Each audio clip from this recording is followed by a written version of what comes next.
Hi, welcome back to the channel. Today we're in London. Well, I'm in London, the rest of the family are not here. I also have no car with me as well, and it's currently a scorching 24 degrees at 8:30 in the morning before I start work.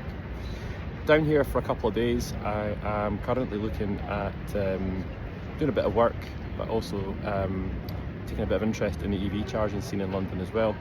Got me quite interested actually, because it seems to be quite a big difference between what we think would be in London for the city of the size of it compared to somewhere like Edinburgh, where we're Tesla family Scotland. We've also got a much smaller city that we live in compared to London, obviously the capital of the UK, and many times bigger. Doesn't appear to be much in the way of Tesla supercharging here, and when you go into the Tesla app, there's a few dotted areas around the service centres, but there isn't a lot of what you'd expect for a city which has the ULEZ, ultra low emission zones. For those who don't know, it has a plentiful supply of electric vehicles driving through the city, but it's not apparently obvious when you're going through central London that there's a lot of places to charge. There's a few places kind of outside the city boundaries, and there's a few reasons for that apparently. The reason being apparently that the city just cannot cope with the masses of power required for loads of super charging areas.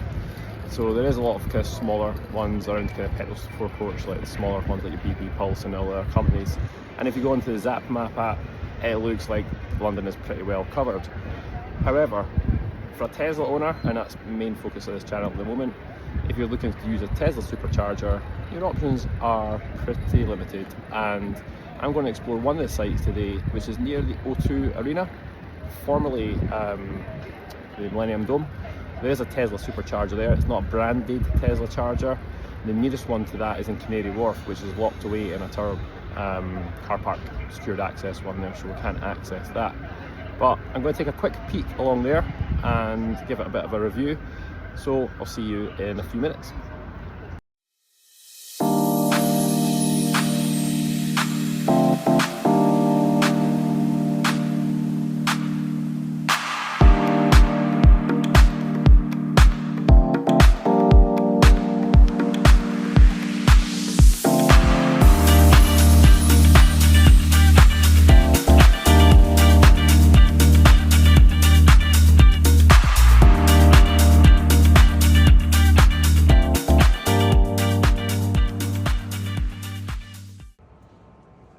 Right, so made it to the Tesla chargers here at the O2.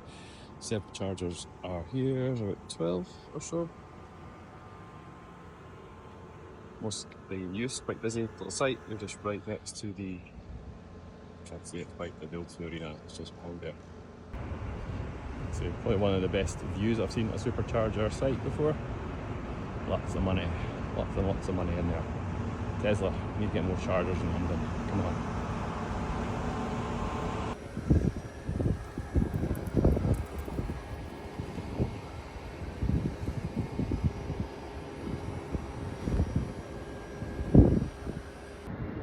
So I'm back, I'm at the O2 Arena in Greenwich. It's on the outside of the city edge here, but it's one of the busy little hidden Tesla supercharger spots here with about 12 chargers capable of 150 kilowatts charge. It's a bit out of the way, but if you know it and you're coming to the O2 Arena, it's quite handy. However, it seems to be branded as EV on the move at some point in the past. They're all still showing as actual Tesla chargers, and it's very busy and it's open to other electric cars as well. So quite a busy site, but it's a very quiet place during the day when an event's not on. You will find it's probably one of the more scenic supercharger sites with the city behind us there, Canary Wharf and all that. So overall, London doesn't really excel in superchargers. The reason being they seem to be on the city boundaries and the typical kind of sites off the motorways on kind of long junctions. But what you tend to find here is probably people will just drive in and charge back at home, but there seems to be no shortage of, you know, electric cars, electric vehicles on the road. Judging by the amount of Teslas I've just come in the last couple of minutes since I've been here, and I'm not going to spend too long here because it is just a supercharging site and I don't have my car, so I feel a bit strange. What I do find is London is definitely geared up for it, but central London, definitely not. The reasons being outlined earlier on the video. However, when you start getting out here in the east side of London and start heading even further out, there's more supercharging options as you kind of head away from the city. But overall, London, massive place, lots of electric cars, not a lot of Tesla branding, not a lot of shops or service centres as you'd expect for a city of the size of it there. And the EV world, or Tesla Supercharging world, seems to be the ones that don't really do it in the centre. Hope you enjoyed the video. Hope it makes you feel a bit easier if you're ever going to drive into London. Maybe charge up before you go in. Remember, click like and subscribe, and thanks for watching. Cheers, bye.